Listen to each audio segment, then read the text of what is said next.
Yo, j'espère que vous allez bien. On va se retrouver aujourd'hui pour une nouvelle vidéo sur Druid. Un Druid token, mais très particulier parce qu'il va jouer le package Raldagony. Donc le package Raldagony avec le lieu à 3 qui n'a absolument pas été joué de l'extension. On a tenté un petit moment de faire un build avec le T8 légendaire, mais ça n'a pas été très concluant, on les a vite enlevés. Et là, par surprise, j'étais en train de finir mon rapport de stage, puis je me suis lancé sur Twitch. Par hasard, je tombe sur la chaîne de Mosanto en top 25 qui jouait un druide très particulier. Il a créé donc un nouveau deck. Et j'ai regardé quelques games et au final, ça faisait des choses. Ça a vraiment de la consistance dans les sorties. Et on a vraiment affaire à un bon nouveau deck. Donc, vous qui recherchez peut-être un nouveau deck à jouer, un deck aggro, j'ai peut-être le deck pour vous. Voici le Druid Token Raldagony. Quel va être le Raldagony en question? Parce qu'il s'agit de trouver un bon Raldagony. On va avoir le Légionnaire qui rentre très bien dans un archétype token qui donne à tous les serviteurs dans votre main plus de. Donc, on va avoir notre moyen de piocher cette carte, donc on ne va pas la garder au mulligan. On va préférer garder ce T6 qui est Cri de guerre, pioche un serviteur avec Raldagony et gagne son Raldagony. Quelle va être la synergie du deck? C'est le lieu. Le lieu à 3 mana, trigger un Raldagony allié. Donc globalement, ça veut dire que si tu arrives à jouer ça, tu lui déclenches le Raldagony et quand il va mourir lui-même, ça va donner donc +4/+4 à tous les serviteurs en main. Et ça veut dire que derrière, tu fais des tours à base de Oracle. Tu joues un serviteur qui coûte 2 ou moins. Et tu vas avoir le serviteur qui se double. Les doubles. Donc tu vas avoir un très gros board. C'est assez rapide en général. Surtout que tu arrives à faire des curves à base de T1 paysan ou le T1. Tour 2, tu joues le mecha si tu as une mecha T1 au préalable. Et la mule également va être pas mal à piocher plus tard, ça fait pas mal de value. Et on a enfin les Ram Commander qui vont être bien pour vous donner encore plus de serviteurs, des serviteurs proactifs vu qu'ils ont rush en main. Donc c'est 1-1 se transforme en 3-3 une fois qu'un Raldagony a été déclenché, et 5-5 si vous avez eu lieu au préalable et que le serviteur lui-même avec Raldagony meurt. Donc vous pouvez avoir très vite de très gros taux. On a Mulveric qui va être là contre d'autres decks aggro, qui va être très pertinent. Et on a Moonlight qui peut lui-même rechercher le T6, un des T6 Raldagony. On a Mr. Smite en late game pour avoir du reach à distance. Théotarque parce que c'est une très bonne carte. Et enfin, Variant pour justement piocher encore plus de cartes. On va pas avoir de cartes comme Composting, mais c'est vraiment axé serviteur. Ça fait un peu penser au Paladin Token N-Buff de l'époque, donc juste Paladin N-Buff. Mais on a un archétype ici plutôt solide avec Guv. Donc Guv c'est une très bonne carte. Donc l'archétype très solide. Et on a Samuro également pour faire face à des decks on le board, reprendre le board quand on a buffé notre main. Donc on va maintenant se retrouver en game. Au passage, j'ai pas non plus analysé l'amalgame, mais il y a l'amalgame dans la liste qui va être joué pour soit découvrir un nouveau mecha, découvrir une bête. Il y a pas mal de bêtes qui se mettent vraiment bien. Et pour faire donc de la value. Donc on va voir de la pertinence par nous-mêmes du deck, c'est-à-dire à quel point il est solide. Donc là, on aime bien regarder ST2 au mulligan, on ne veut pas garder la 9-3, on va garder la 9-6. Et évidemment, variant, c'est trop late. Donc là, pour l'instant, la main est plutôt bonne en ayant ça. Ce qu'on va rechercher, c'est le lieu à 3 de mana. Même Guv va être un keep au mulligan, donc on va avoir des keeps situationnels. Pour l'instant, on a une curve T1, T2, T3. Et dans l'idéal, on voudrait piocher le lieu sur tour 4 ou Guv.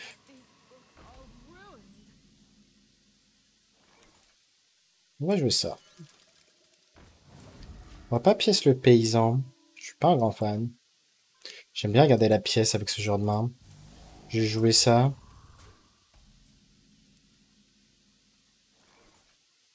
Et j'aime bien jouer maintenant ce bouclier divin. Comme ça, s'il fait son meilleur tour 3, qui est d'invoquer 3-1-1, enfin 4-1-1, il peut pas prendre de value trade en fait. Et c'est ce que j'aime beaucoup. Donc on espère qu'il n'a pas la cathédrale. Si là, on va juste prendre le trade. Ok. Il va même pas prendre le trade, j'imagine. Donc là, on va juste faire ça. Pièce, ceci. On change de plan de jeu parce qu'on est contre un deck rapide. Ce qui serait chiant, c'est qu'il joue le Sora 1, qui joue en fait la version hybride. Mais vu qu'on ne peut pas savoir s'il joue une version hybride ou pas, juste Zoo. S'il y a juste une version Zoo, il n'y a pas de Sora 1 qui inflige 2 à tout notre board. Ok. Pour l'instant, tout se passe bien. On pioche donc 3 cartes. Et c'est pas fini, du coup, on va avoir encore plus de serviteurs ici. La question de est-ce qu'on a envie d'avoir double taunt qui va se poser. Et je pense que c'est fine.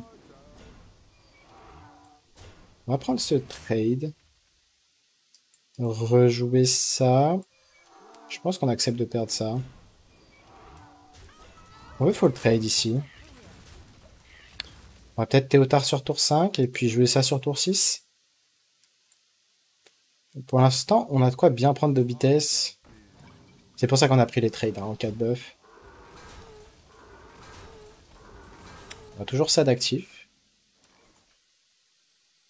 On va jouer ça et commencer à jouer des petites rushs.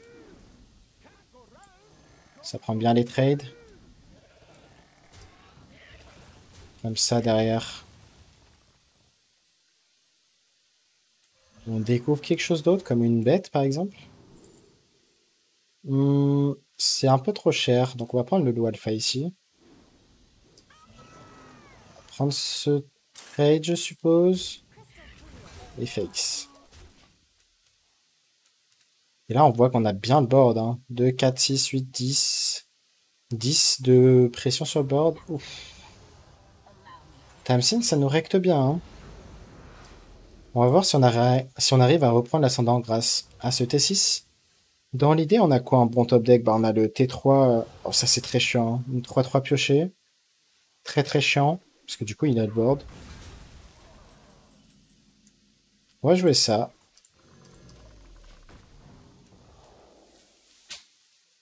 Dans l'idée, s'il fait une grosse créature, on pourra suicider notre 7-6.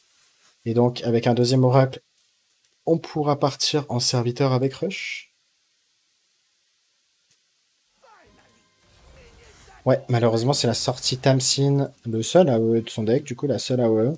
Et l'aura femme qui a été buff. Après, dans ce genre de spot, on peut revenir si on top deck Samuro. On va tenter le top deck ici, je pense. Malheureusement, on ne pourra pas prendre ça. Hein.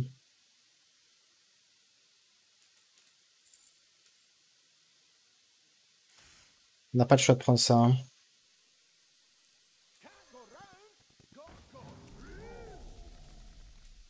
On va prendre le trade ici. Et on prend tous les trades. Ah, malheureusement, c'est loin d'être winning play. Hein. C'est pas comme ça qu'on va gagner, mais on n'a pas le choix de faire ce play. C'est vraiment la sortie de type Godlight qu'on s'est pris, j'ai l'impression, côté Zo, c'est même sûr. Entre la Tamsin et Rafam. Et malheureusement, on a manqué de cartes comme Samuro. Donc c'était close. Pareil, avoir le Maze, ça faisait la différence. On avait de gros serviteurs qui prenaient des value trade. Donc peut-être qu'il y avait un timing où on aurait dû Théotard et tenter de voler, mais pareil, statistiquement, vu qu'il y a beaucoup de cartes en main, c'était pas garanti. Est-ce que Samura marche? Je crois pas. Dommage. Il n'y a pas d'arrêt ici. Donc c'était close. Pour l'instant, première Glam, c'est vraiment on a fait face à la meilleure sortie de Zo, donc c'est normal de perdre ici. Mais contre un prêtre, on peut être très sensible au silence, au passage. Si c'est un prêtre, un vrai prêtre. Silence peut être très problématique. C'est pour ça qu'on va préférer avoir le lieu à 3. Et là, on voit qu'on a une main, on en parlait. Hein. Très unlucky que ça arrive dès la deuxième game d'avoir double 9-3. Et en plus de ça, la 7-6. Donc 7-6 qui est une carte morte. La main sans doute la plus chère possible. Donc là, avec ce genre de main, je pense pas qu'on puisse battre voleur, tout simplement. On s'attend vraiment à un voleur. Oh. Après, si c'est pas un voleur, on va quand même taper. Pas de combo, je pense qu'on a littéralement aucune chance avec ce genre de sortie lente. Donc c'est un voleur. Et double globe. Dommage. La partie a été déjà finie juste avec notre main dans tous les cas. Donc ici, ça change pas grand-chose. Pour l'instant, les deux games sont pas très pertinentes en termes d'échantillons. Les deux. Bon, ça va être fast. On peut facilement passer à la next game.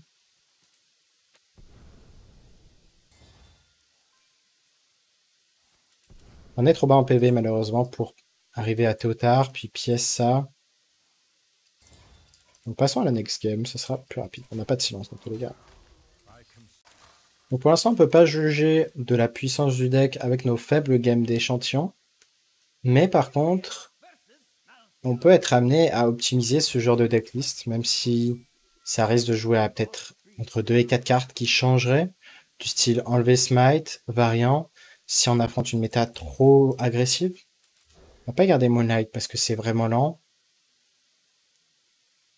Je préfère quand même Curve un Théotard si c'est un druide ramp, ça va être fine. Il y a de grandes chances que ce soit un druide ramp.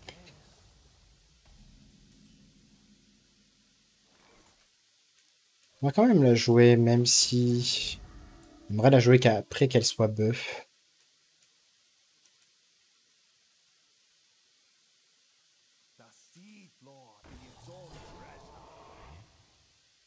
Je pense qu'on pourrait considérer... En fait, ça va être close. Soit on se dit en Moonlight, soit on fait rien. Le truc, c'est que si on Hero Power Sacrea, ça va être téléphoner. Enfin, il va lui-même prendre le trade avec la 1-3, très sûrement. Enfin, très certainement.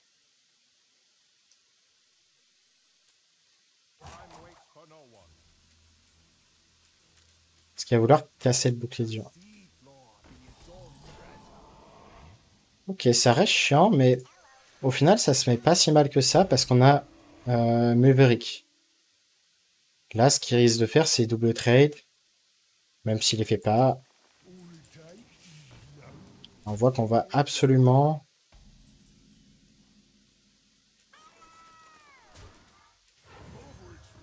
pouvoir reprendre le board.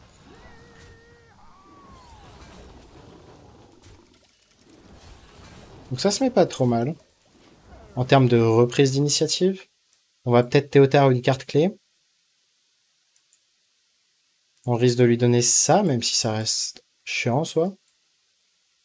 Ou top deck un T1 qui serait nul. Il a le riche, il a peu de cartes en main, donc on est assuré de lui voler une carte clé. S'il en a une. On espère toucher ça, du coup. On va lui voler le silence, non? Ou l'oracle. Soit on se dit on lui vole oracle, soit le silence. Je pense qu'on lui vole quand même le silence. Malheureusement, c'est pas de chance ici. C'est pas de chance parce qu'on a raté le 75%. Maintenant, qu'est-ce qu'on veut lui donner? Qu'est-ce qu'on préfère lui donner? Surtout pas Moonlight. Ça, c'est strictement inutile dans son deck. Je pense qu'on va lui donner ça. Tant pis.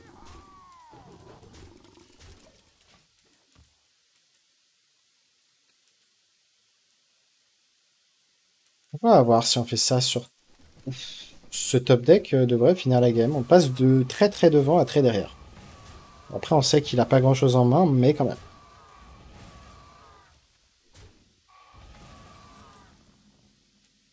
Faut vraiment qu'il banque, quoi.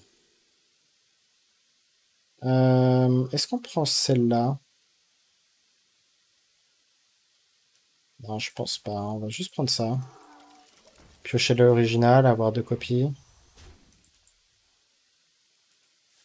Et jouer ça prochain tour.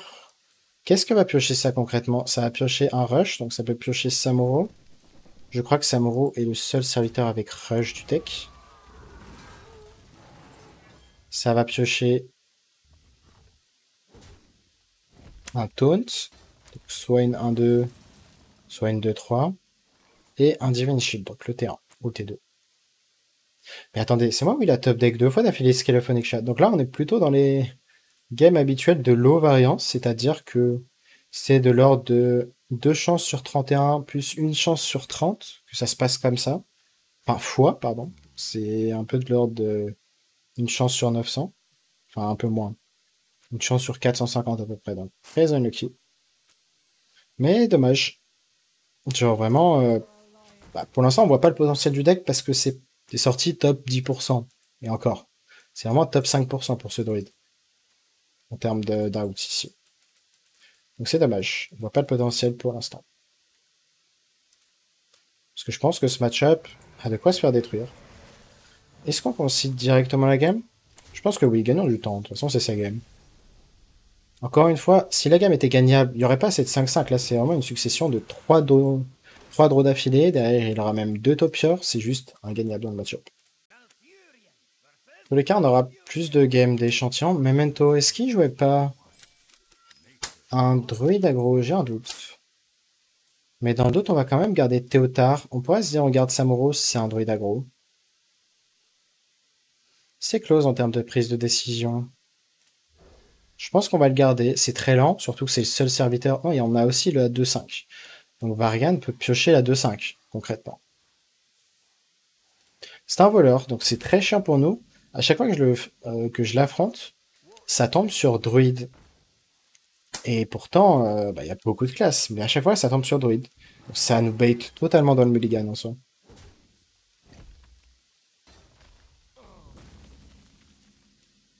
Première game avec Guff. Guff peut faire la différence aussi.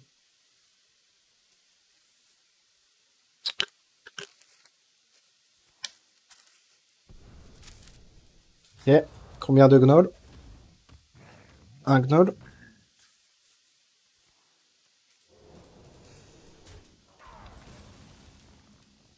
La question de est-ce qu'on a envie de pièce Théotard? Je pense qu'on va le faire ici. On lui vole Edwin? Ça me paraît bien. Et on lui donne... On va pas lui donner Samuro, on va lui donner Aquatic Form. On jouera peut-être Edwin post-Guff, on verra. On va voir si voler Edwin, ça fait la game ici. En tout cas, ça peut beaucoup le ralentir, parce que Edwin, c'est quand même clutch dans ton deck, si ce n'est la carte principale du deck. Ouais, pour l'instant, c'est très lent.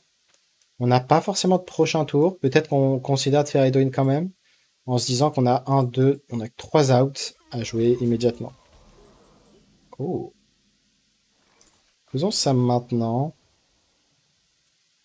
Je savais pas que c'était possible de faire ça en termes d'out. Est-ce qu'on joue ça pour piocher 1 ou on reste sur notre idée de garder cet Edwin? On va le garder. J'aime bien le garder quand même.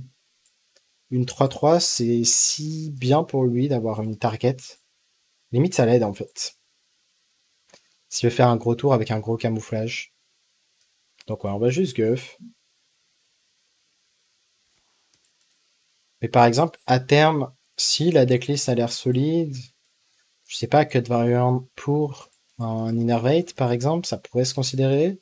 Après, peut-être que si on fait ça, on va manquer de pioche. Donc ajouter du composting à la place, c'est peut-être plus pertinent que Variant. Donc à voir. Deuxième Gnoll, ça met un peu de pression. Moi, on est sous Guff.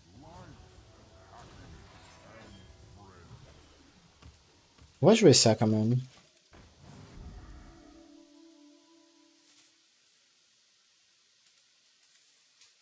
La question c'est est-ce qu'on joue ça le tour suivant?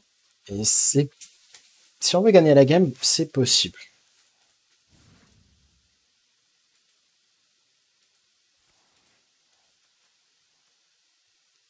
Mais ouais, normalement en termes de draw, il a quoi? Il a que le Shroud numéro 2. Ok, c'est dommage qu'il ait eu. Faudrait peut-être un autre moyen de buffer la main.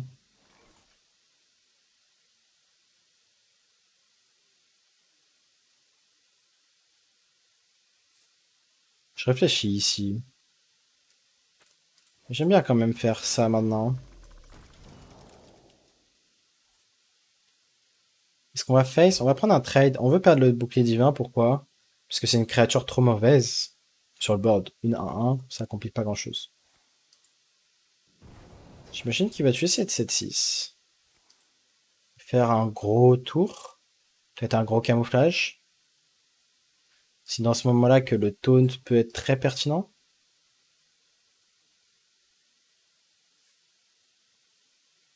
Ce qu'il faudrait en top deck, c'est les taunes 2-3 également. Pour se protéger derrière des très gros tons. Parce que là, on va avoir au moins un gros camouflé. Peut-être une 8-8.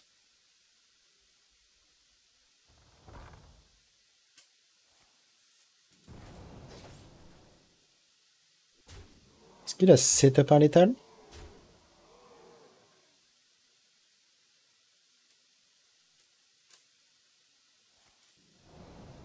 Ça va être un très très gros serviteur. Hein.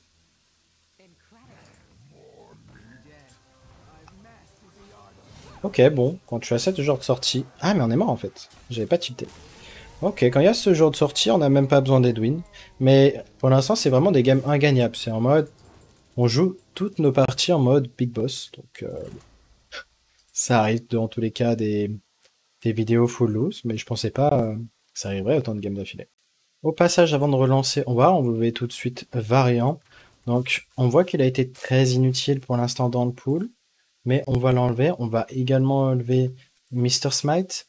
Et pour l'instant, je regardais en fait en direct Mosanto pour voir comment il s'en sortait. Il a l'air d'être plutôt 50-50 maintenant. Bon, ça se passait bien un peu mieux avant. Et ce qu'on va rajouter, c'est, je pense, des choix pertinents, c'est Ivus. Et un choix discutable, mais qui peut faire sens, qui est le Battle Master. Donc au final, dans le code, c'est normal, hein, vous verrez cette decklist là, enfin la plus à jour. Et j'hésiterai pas à la mettre à jour et potentiellement la jouer en stream si ça se passe un peu mieux. Vu que je vais reprendre les streams après mon oral, donc peut-être en ce 1er septembre. Pour ce qui est du coût du deck, je crois que Samuro est gratuit, peut-être que je me trompe. Donc partons du principe que Samuro est gratuit. Partant du principe que Théotard... Est-ce que Théotard est gratuit? Je ne crois pas. Hein. J'ai un doute, mais je crois pas. Ulverik, je crois pas qu'il est gratuit non plus. Donc, Guff, de base, c'est la meilleure carte du jeu. Donc, si jamais vous êtes hésitant à crafter deck, donc si vous avez déjà Guff, tout va bien. Mulverik, c'est un peu plus discutable. Ivus aussi. Après, ça dépend de si vous êtes un grand fan de druide, vous avez déjà ces cartes. Mais sinon, on va dire qu'en termes d'investissement, il y a quand même quelques légendaires. Donc, on va peut-être attendre un peu plus. Je vous conseille d'attendre un peu plus avant de crafter deck. Même si sur le papier, c'est un nouveau deck. On va affronter un deck quest. Et du coup, le paysan a de grandes chances de rester en vie.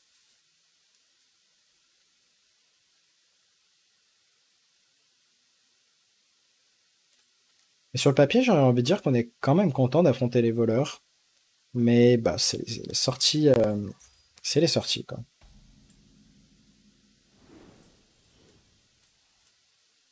Et on va jouer ça. On va pas jouer ça. Tant qu'on a quelque chose à jouer, on ne joue pas ça.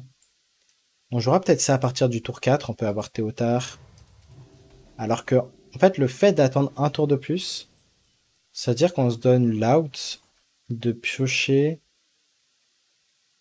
Ici, on va juste faire ça et un amalgame. On se donne bah, tous les T4 à piocher en plus, de pas le jouer au tour 3. On sait jamais, hein. Tout à l'heure on a vu le fond du deck, c'était que des T6. On va prendre ça, vu que c'est de la value. On va quand même taper 2 fois. Hein.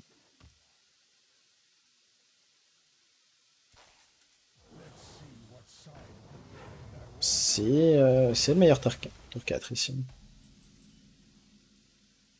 On va faire ça maintenant. On a Guff au fond du deck. On va le pick ici. Parce qu'il y a aussi la 7-6 du fond du deck qu'on a envie de récupérer. Est-ce qu'on lui vole juste la OE à 8? C'est questionnable. On va lui voler juste parce qu'on veut pas se faire AOE. C'est quand même une AOE très forte du prêt de quête. Donc on avait réussi à gagner le match-up dans la dernière vidéo en druide aggro. Mais là, peut-être qu'on est un peu trop lent. Là, d'habitude, avec prêtre, enfin le druide aggro, on était très rapide. On avait gagné la partie vers tour 6 ou tour 7. On a l'info sur 3 cartes de sa main pour l'instant.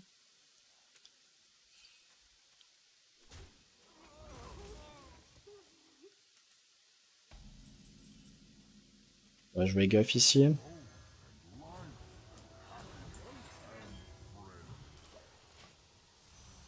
Et prochain tour, on va faire ça et piocher la 7-6. Donc c'est dommage, on a manqué du lieu pour l'instant. Quelle bonne carte il peut avoir. On veut surtout pas qu'il ait ça. En tout cas, s'il a ça, on perd la game, très certainement.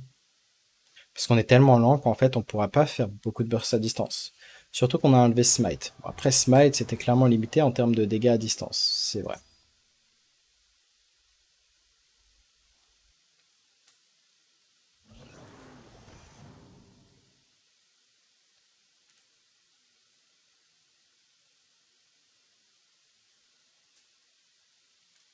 Donc souvent, ce qu'on va chercher à faire contre Prêtre Quête, c'est vraiment d'avoir de très gros tons.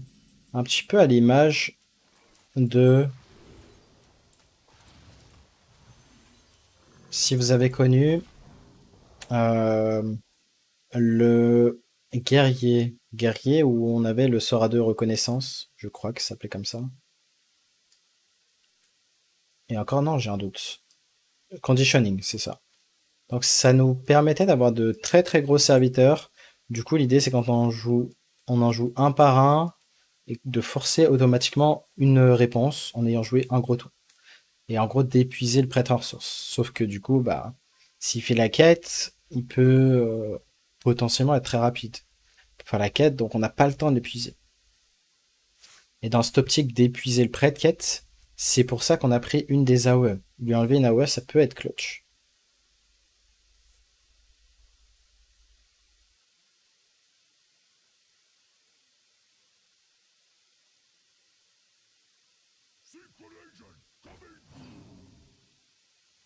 Quelque chose qu'on pourrait tenter également, c'est Théotard la quête, mais ça me paraît vachement lent. Ça me paraît vachement lent. Donc il a buffé notre main. Et au final, je pense pas qu'on ait envie d'avoir... On va réfléchir.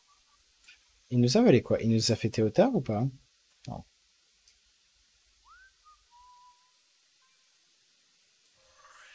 On va jouer ça first. Est-ce qu'on a envie de jouer... Enfin, de piocher autre chose?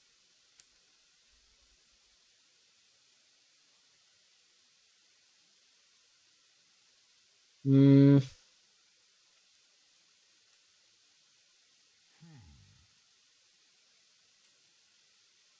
on n'a pas tant de cartes que ça. Je pense que c'est mieux de prendre quelque chose comme Power of the Wild.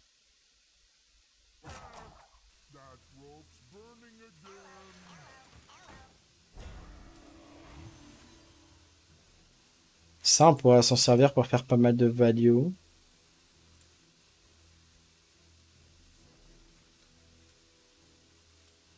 Est-ce qu'on fait juste ça pour pas que ça prenne un value trade? Non, on va juste jouer ça. Je crois pas qu'on ait encore l'info de qu'est-ce qu'il a découvert avec Identity Fifth. Ah, il a peut-être joué une des cartes. Théotard, quelle carte il va échanger? Il va sûrement essayer de retrouver son AOE s'il peut.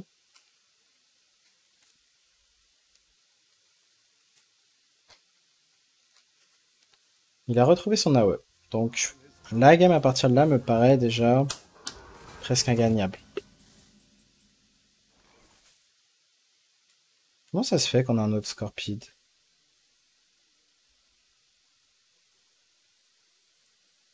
J'ai bugué ou... Ah, il m'a donné un Scorpide en fait. Il avait copié un Scorpide de notre main. Ok.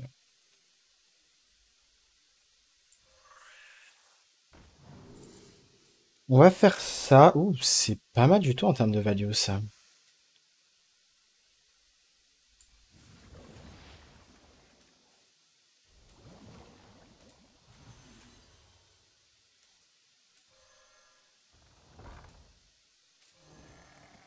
On va prendre ce trade sur ça peut-être? Allez, prenons un value trade. On va quand même prendre ce trade pour pas qu'il ait un value trade facilement. Enfin, du moins qu'il prenne le trade sur la 3-4 on board. On va voir s'il a l'AOE à 8. Il peut avoir juste Uxir là. Donc à tout moment, on peut avoir un effet surprise grâce à Battlemaster. Là, on va avoir de très gros tons. Est-ce que c'est grave qu'il nous vole une carte? En fait, s'il nous vole Samuro... Bon, pour l'instant, Samuro est pas trop buff, donc c'est pas si dérangeant s'il le vole. On a ça qui va piocher un deuxième légionnaire. En plus de... Attends, on va bien faire dans le... Non, en vrai, c'est juste une lucky si on pioche légionnaire. J'ai envie d'avoir une créature en plus à buffer. Certes... Certes, comment dire... Est-ce qu'on joue juste ça? On a notre mule dans le deck, hein. Mais je vois pas d'autres cartes qu'on aurait envie de jeter. Donc on va jeter la mule ici. Donc ouais, juste avoir de gros tons. J'étais en train de calculer si... En vrai, je pense que Mr. Smite est pas si déconnant. C'est bien justement d'avoir l'échantillon. C'est ce qui nous permet de... Là, on aurait pu se dire, bon, on attend un peu avant de jouer le deck. Mais je suis content de le jouer maintenant parce que je me rends compte que... Là, en fait, Mr. Smite, vu qu'on joue des amalgames, ce sont des pirates. Et donc, on peut limite faire des OTK, setup des OTK avec Battlemaster. Avoir un Mr. Smite à 10 d'attaque, ça a presque 10, donc 6, 12. À 14 de mana, on peut limite OTK le Priest. Ce qui est vraiment pertinent. Je pense qu'on va faire ça.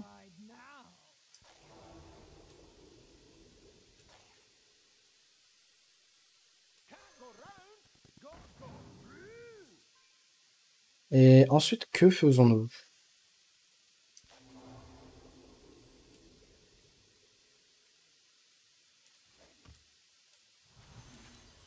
On gagne un mana et on joue ça, j'imagine?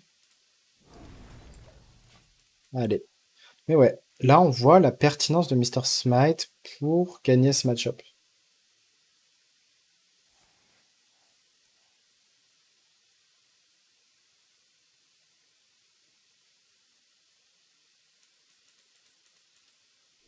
Donc à voir. S'il y a beaucoup de... Ok, il va tuer l'autre. P8 de notre main. Enfin, T6. Donc à voir s'il va devoir AOE à nouveau. On sait qu'il a un mot de l'ombrune, c'est le problème. On n'a plus de cible avec ça. L'autre rune ne sert à rien. On va piocher... Il faudrait piocher une Moonlight. C'est dommage ça. On va jouer ça. C'est bien d'avoir des créatures pas très hautes en termes de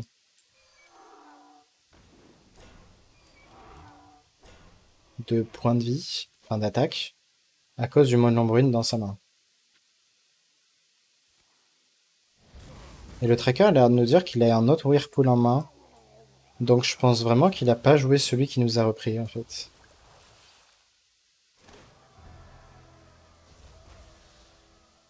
Belle la quête. Ah, si c'est le secret que je pense, on est un peu rect. Piochons. On n'arrive pas à trouver Moonlight pour avoir le sort à 1 du deck, c'est la prochaine carte. Les deux prochaines cartes, c'est des Moonlight, donc dommage. Hmm.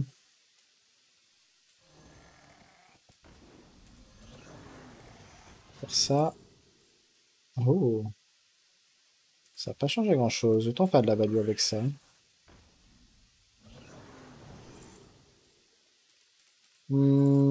Ceci est pas si mal sur le papier.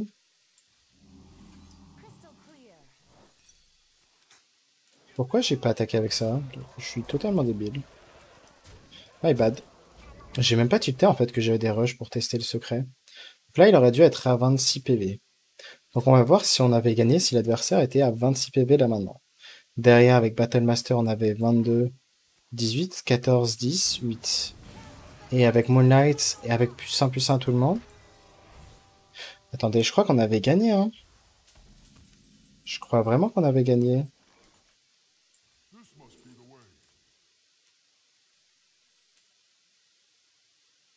Est-ce qu'il y a un monde où on fait comme ça? J'aime bien.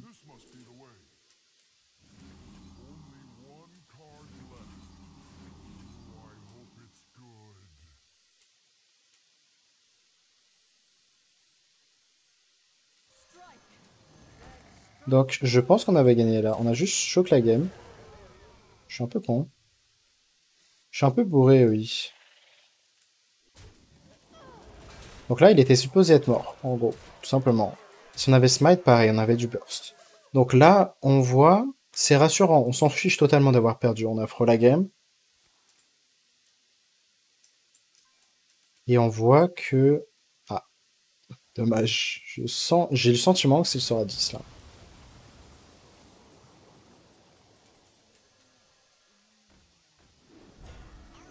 Donc ouais, il nous avait donné l'information qu'il avait l'autre Whirlpool. Non.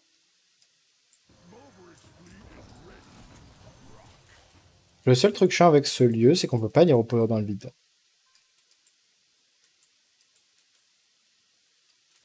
Dommage, c'est une close game. On aurait dû la gagner.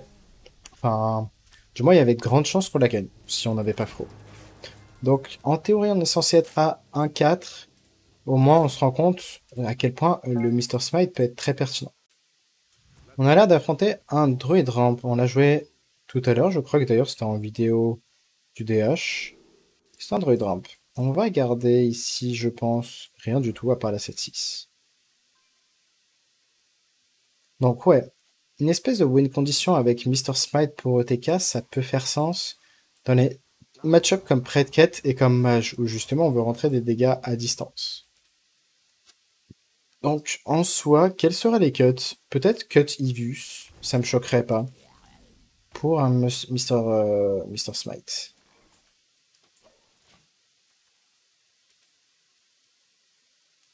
C'est un druide aggro, je pense.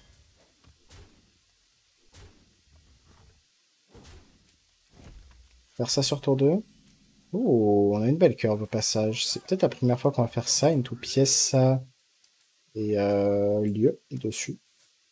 Pour un deck 30 cartes, on devrait le faire plus souvent quand même. Du moins, cette carte, on l'avait pas eu au Mulligan. Pas une fois, je crois.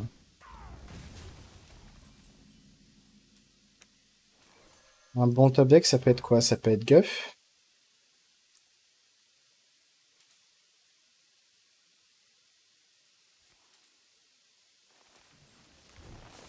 Il y a une rampe, Nourish. C'est un 1 qui nous ont un peu tabassé.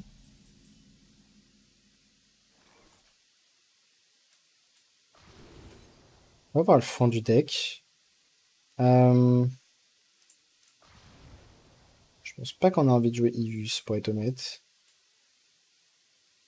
Mais on va le pick quand même.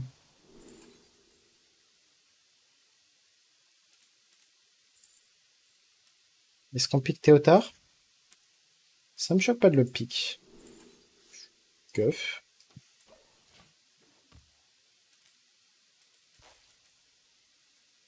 Donc ouais, le seul paramètre chiant, c'est le silence. C'est pour ça qu'il faudra pas all-in non plus trop de board face au silence. Ok, c'est une sortie Topior, ça va être dur.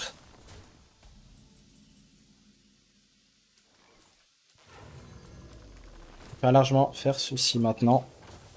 Comme ça, le lieu est à nouveau disponible dans 2 tours. Comme ça, on fait Guff Hero Power prochain tour avec... À voir si on veut drop un T1. À voir, pareil, si le fait d'avoir 2 Ivus, ça peut faire la différence. Le même problème, c'est le silence.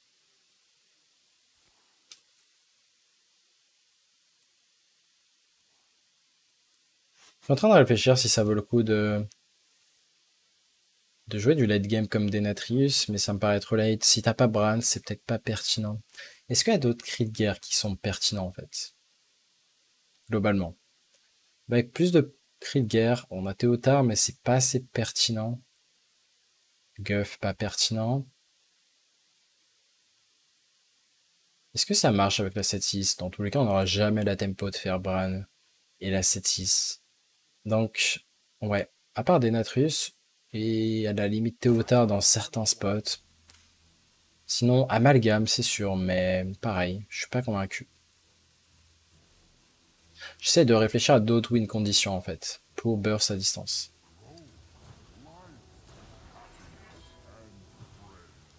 Il est sous Guff aussi. Ça va être compliqué, hein. Ça va être très compliqué.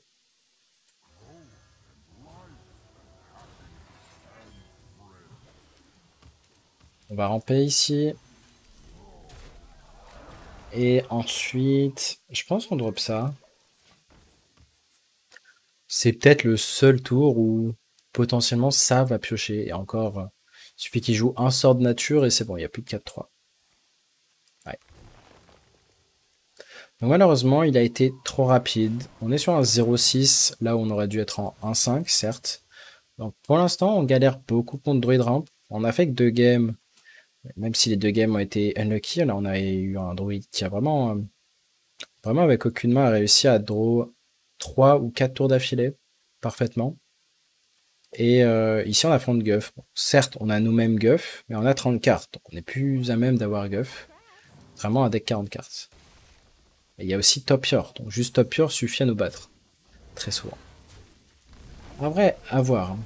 Ça dépend. Peut-être qu'il joue pas de silence, hein. Je pense qu'on va faire ça. Hero Power dessus. On va essayer d'avoir des gros tons. On va faire ça. Et peut-être ça. Donc on peut avoir de très très gros tons. En soi, on pourrait même imaginer forcer un premier silence avec un board. Et derrière, mettre un gros board à nouveau et avoir Samuro pour full clear le premier board. Enfin, le board qu'il a mis en fait. Mais sous Guff, ça veut dire qu'il est vraiment très rapide, hein. Donc là, à tout moment, soit silence, soit le T9 peut être actif. Qui mangerait nos créas.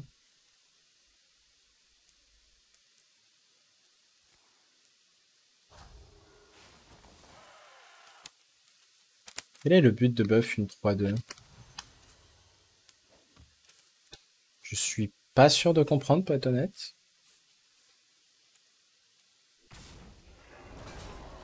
Ok, c'est qu'il lui manquait exactement ce montant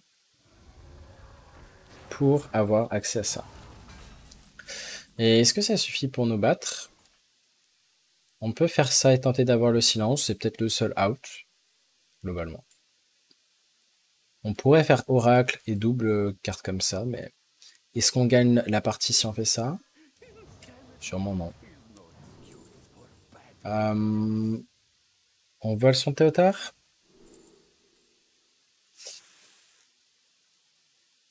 C'est dur, hein. Malheureusement, on ne gagne pas la partie avec ça. On ne gagne pas avec ça. Ouais, pour l'instant, il va falloir énormément de games d'échantillons. Genre, je vais persister, hein. C'est pas parce qu'on perd. Je suis du genre à persister tant que je vois du potentiel avec un deck. On a peut-être pour la première fois un deck opti avec le Maze. Bon, à partir de ce stade, on peut partir. Mais avec le lieu de druide, j'avais envie de le jouer, ce lieu de druide. Et pour l'instant, c'est ce qui me paraît le plus pertinent à jouer, cet archétype buff de main. Le match-up contre mage. C'est peut-être un vrai mage, ou c'est peut-être un voleur. Dans tous les cas, on va rien garder ici, on veut vraiment avoir la curve avec la 7-6. Et cette fois-ci, le mage ne joue pas de gros serviteurs, enfin de silence plutôt. On a l'air d'être contre un vrai mage. C'est dommage d'avoir cette 2-3 en main de départ. Je veux largement la top deck si possible. Est-ce qu'on a envie de mule into amalgame? Sûrement. C'est mieux que de ne rien faire. On pourrait se dire on attend. Mais ça me paraît plus pertinent de faire ça. Ok, c'est bien, on a récupéré l'autre mule.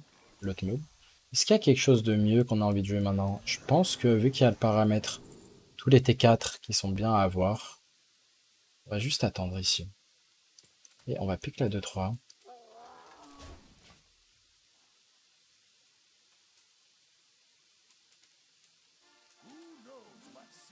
Bran. On va trade le Bran, hein. Et c'est là qu'on fait ça. Est-ce que Mola était plus intéressante que ça? On va dire que oui. Ce qui est chiant, c'est qu'on va perdre tout notre board. On va le jouer maintenant.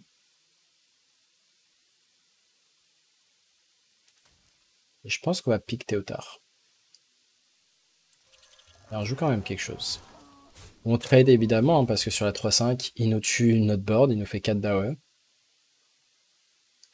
On risque de faire Théotard prochain tour. Et il n'avait pas la carte en question.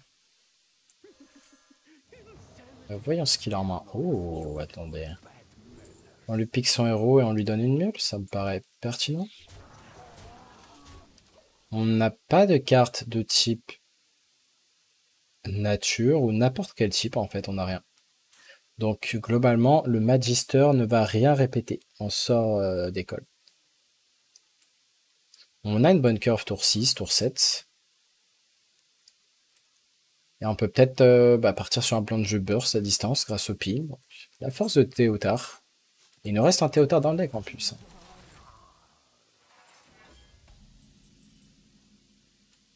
On va drop ça.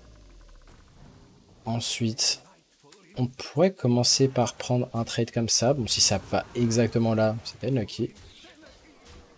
Mais on a envie de prendre les trades pour lui donner le moins de value possible à son sort à 6. Qui invoquerait les 2-2 pour chaque serviteur tué.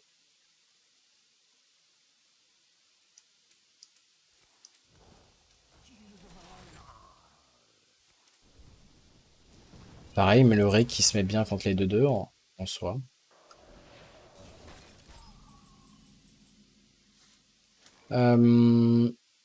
C'est intéressant ici. Peut-être qu'on va préférer Guff au début.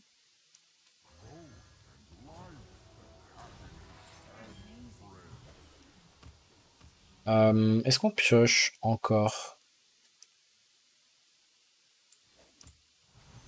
Ça me va. On aurait pu se dire qu'on rampe, mais j'aime bien piocher maintenant si 7-7-6 meurt.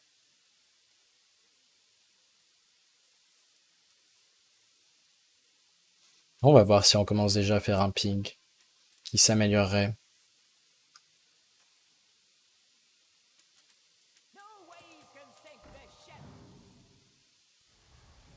9, il a une box.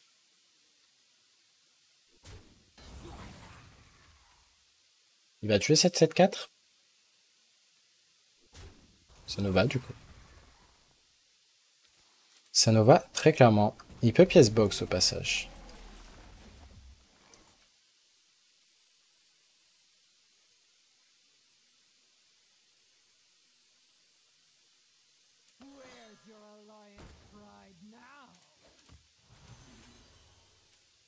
Je préfère jouer 7-4-5. Le positionnement est pas ouf.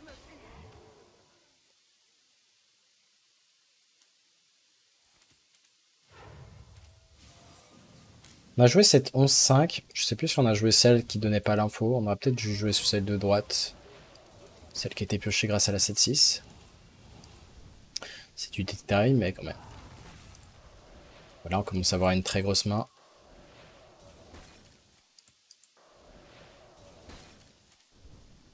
C'est bon, il répète que du burst.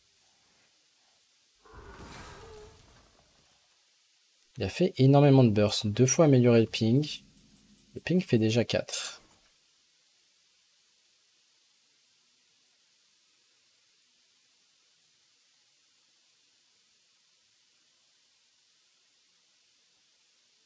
Je pense qu'on va rejouer ça.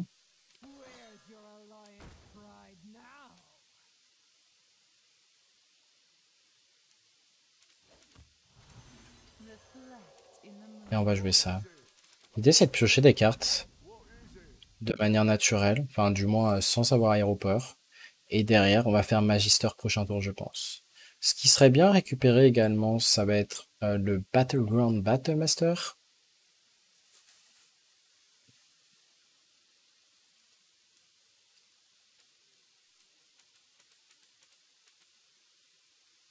Est-ce qu'on va faire le James Bond?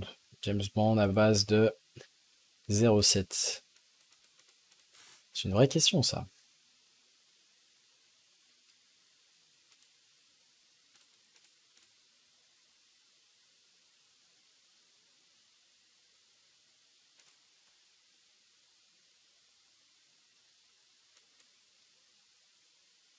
Ok, ouais. Je pense que le fait d'avoir volé le héros fait qu'on est au moins encore dans cette game. À voir si une version similaire en 40 cartes pourrait voir le jour. Là, on est vraiment au début, hein, on est vraiment en mode phase de test. Mais à terme, je suis curieux quand même.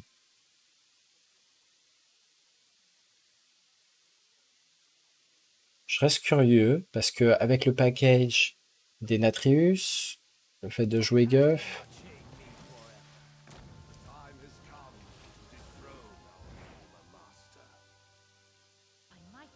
pardon. Hmm, ok.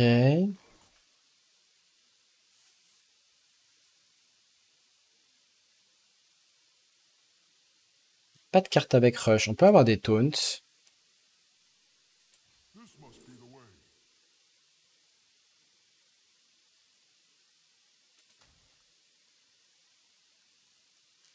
Est-ce qu'on n'a pas une créature à 2 d'attaque qu'on pourrait tuer? Aucune cible, hein.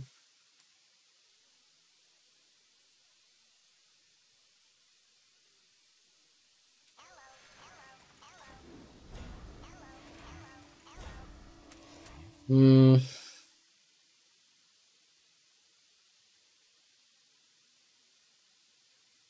on a dû quand même réfléchir à 2 fois, c'est-à-dire tuer Kael'thas, par exemple.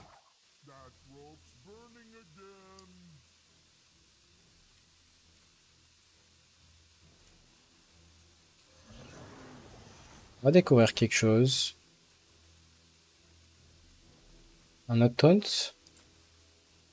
Allez, fais le héros.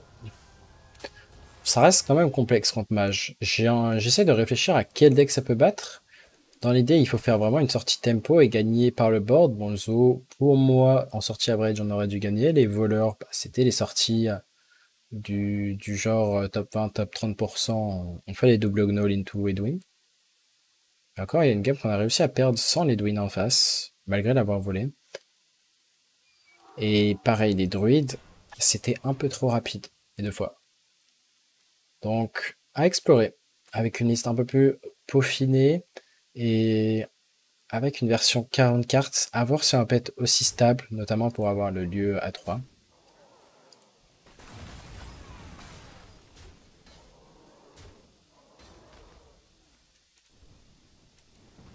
Bah, toujours pas accès. Malheureusement, c'est qu'on overdraw beaucoup de cartes. C'est le problème ici. Parce qu'on se fait permafreeze, et du coup, c'est le... Ça me rappelle... Ça me rappelle quoi? Ça me rappelle quelque chose. Ce genre de spot où justement tu te fais permafreeze. Au moins, on peut pas se prendre de dégâts face. Mais Mordresh est une fin de game, je crois. Mordresh, un autre serviteur et King Face, c'est l'étape. Box. Encore un freeze. On espère limite que nos 6-1 meurent en fait. Ah, ok. Eh bien, c'est le James Bond, je m'incline. Est-ce que du coup, c'est une première qu'on fait ça? Ouais, la première fois, je crois que oui. Un grand James Bond, on aurait dû gagner une game. D'habitude, je présente des decks tryhard, mais j'ai vu Monsanto jouer en top légende. Bah, pas de chance, le peu de games que je l'ai vu, ça se passait bien pour lui. On n'a pas réussi à avoir vraiment une game où ça se passait bien, même si on a quand même fait une victoire en théorie, si on ne choque pas, avec plus de rigueur. Et voilà, donc un nouvel archétype, peut-être en devenir. Donc vous voyez au moins la phase de début. C'est comme quand il y avait le Board Priest, j'avais présenté la version initiale qui avait Zola, Bran, etc. Et puis à la fin, on avait vraiment une liste peaufinée qui avait Bran Zola, qui était vraiment très rapide, hein, qui arrivait à faire l'arme tour 7, tour 8, et de manière consistante. Donc, j'espère que cette vidéo full défaite vous aura plu, et on se retrouve très bientôt pour une nouvelle vidéo. Plus.